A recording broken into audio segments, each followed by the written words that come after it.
మొగుడ్స్ పెళ్ళాంస్ భలే భలే మొగుడ్స్ పెళ్ళాంస్.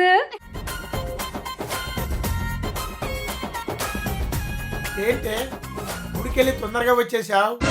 గుడికెళ్ళానా? వెళ్ళావు. గుళ్ళో పంతులు కనిపించాడా? గుళ్ళో పంతులు కాక పక్కింటి పంకజం కనపడుతుందా? ఎదవ జోకులొద్దు. ఆ పంతులు అమ్మ వెళ్ళి ఏదైనా కోరుకుని ఆ చెట్టుకు ముడుపు కట్టేసి రమ్మన్నారు. మరి కట్టావా?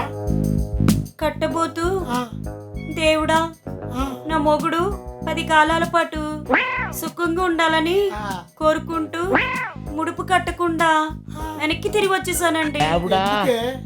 కడితే నువ్వు సుఖంగా ఉండడానికి నన్ను పైకి తీసుకెళ్లిపోతాడేమో అని భయమేసి వెనక్కి వచ్చేసి.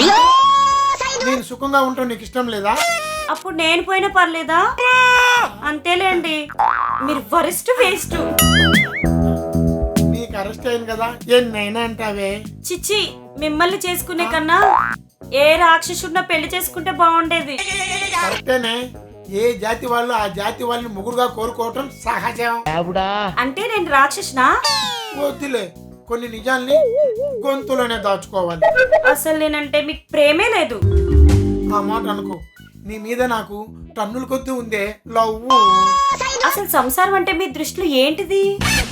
సంసారం అంటే పెళ్ళైన కొత్తలో త్వరగా రావే, ఈ రాత్రికి నిన్ను నిద్రపోనివ్వను అని దగ్గర మొదలయ్యి నీకు దండం పెడతానే, రాత్రికి నిద్రపోతానే అనే వరకు సాగేదే సంసారం. చిచ్చి, ఎవరైనా చూస్తే మనం మొగుడు పెళ్ళాలనుకోరు. ఒక ముద్దు ముచ్చట లేదు. అది కాదు బుజ్జి. ఏది కాదు? ఒక్క మాట చెప్పండి. మీరు పడుకున్న తర్వాత ఎప్పుడైనా నేను మీ కల్లోకి వస్తే ఏం చేస్తారు?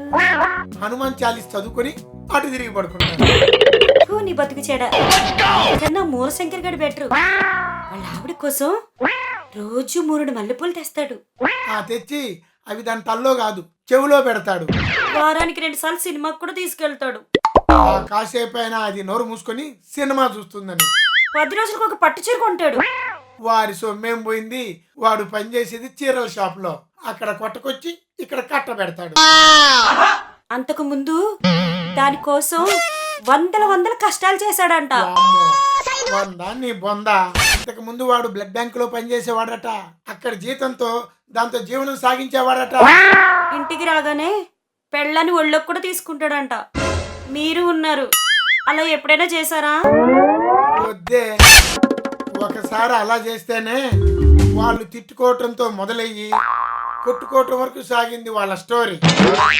అప్పుడు తెలిసింది వాళ్ళ ఇంట్లో కత్తి నుంచి కత్తి పెట్టే వరకు, సుత్తి నుండి పప్పు గుత్తి వరకు చాలా మారునాయుధాలు ఉన్నాయని. వాళ్ళ ఇంట్లోనే కాదురా, మన ఇంట్లో కూడా ఉన్నాయి.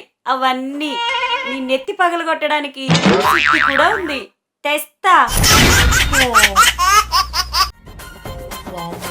పంకజం పెరిగితే చాలు పాకిస్తాన్ నిన్ను చూసినట్టు చూస్తుంది. అయ్యా బాబాయ్.